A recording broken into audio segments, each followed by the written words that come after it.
see some of the applications. So the first application here is renewable energy integration. Renewable energy integration.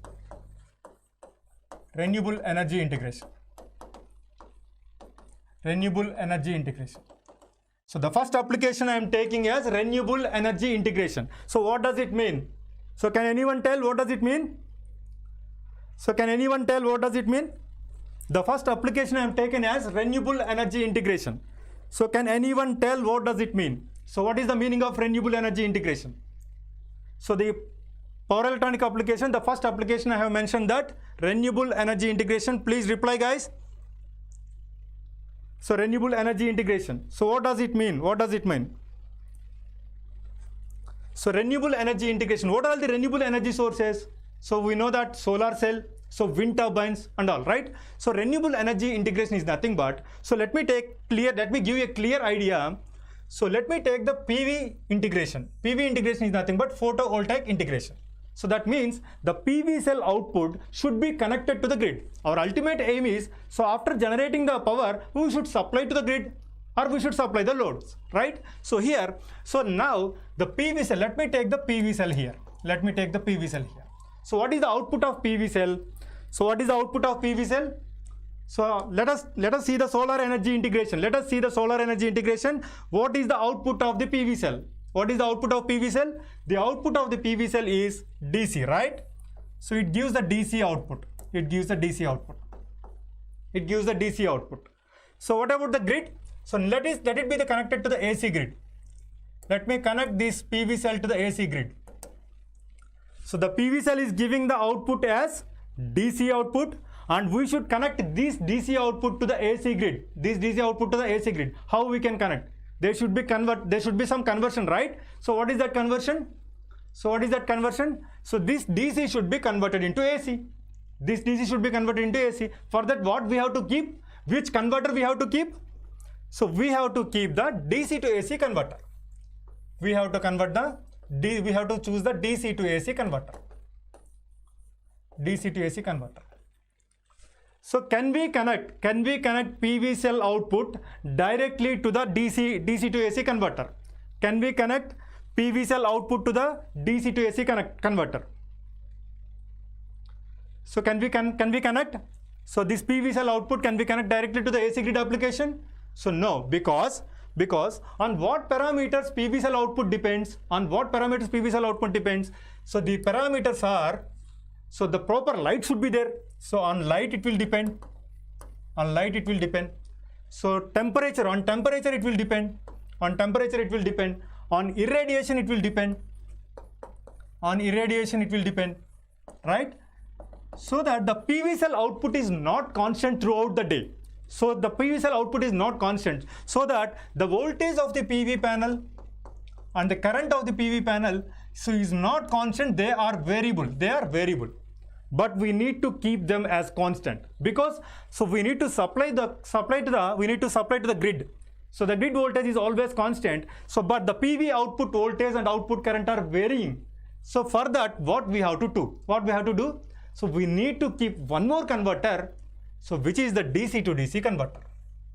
Which is the DC to DC converter? So which is the DC to DC converter?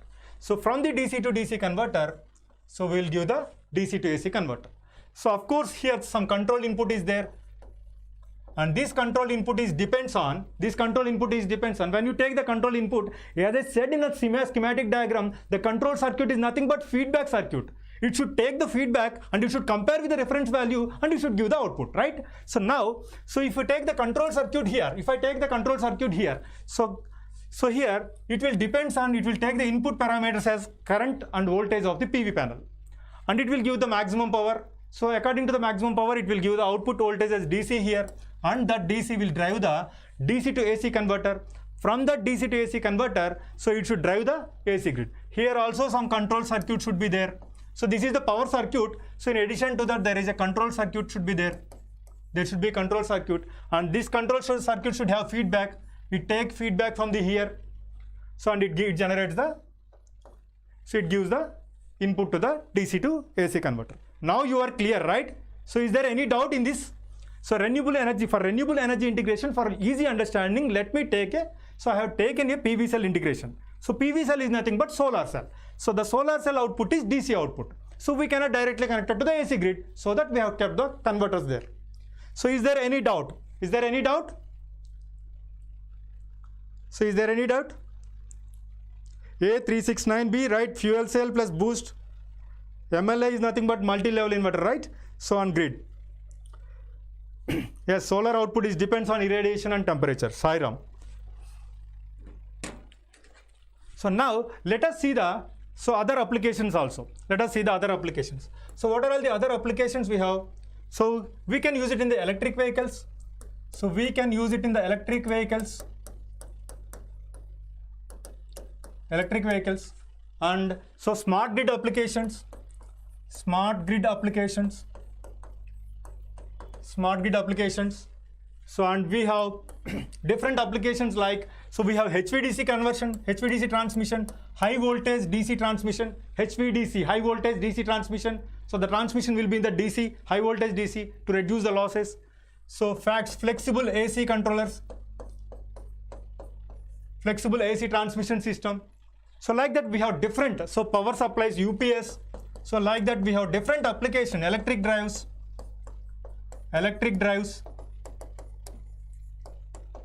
and industrial and automation applications, industrial and automation applications.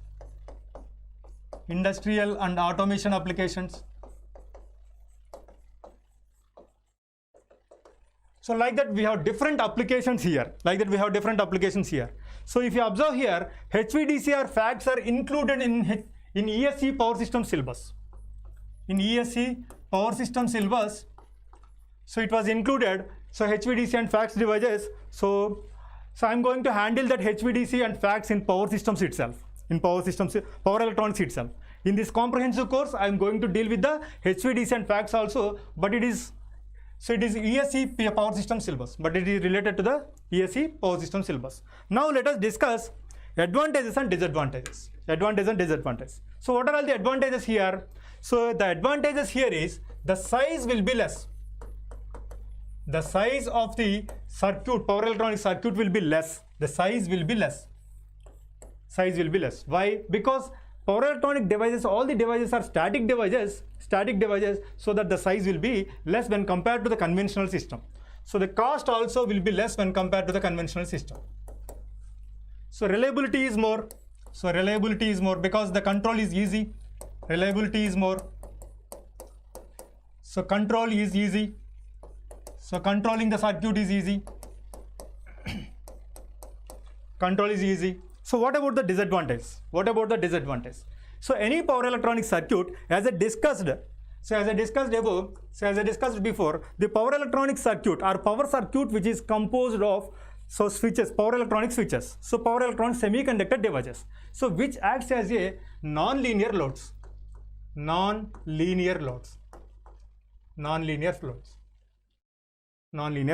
If I connect the non-linear load to the electrical system, what happens, guys? If I connect, so be concentrate here. So disadvantage here is, so power electronic circuit is a non-linear load. So what is the disadvantage if it is a non-linear load? If I connect the non-linear load to the electrical system, what happens? If I connect the non-linear load to the electrical system, so the harmonics will be injected into the system. So which acts as a harmonic source, the power electronic circuit will act as a harmonic source. To eliminate that harmonics, what we have to do? So we need to place the filter components. So the additional filter components are needed. So that is inductance and capacitance, LC circuits. So the filter components are needed. So these are all the advantages and disadvantages. Now up to here we are clear, right? Nandish KS, harmonics, right? It injects the harmonics. So when non-linear load is connected to the electrical system, it injects the harmonics, right? You are right. It injects the harmonics. It's time to experience something glorious. Unacademy Combat. Compete, crack, conquer. A challenging gate contest engineered to give you an experience like none other, where you put your knowledge to test. and battle it out with the best. To bring out the best in you, Unacademy Combat is the most competitive, gamified contest for date till date, with the best of the questions by best educators. With detailed video solutions from top educators right after each contest.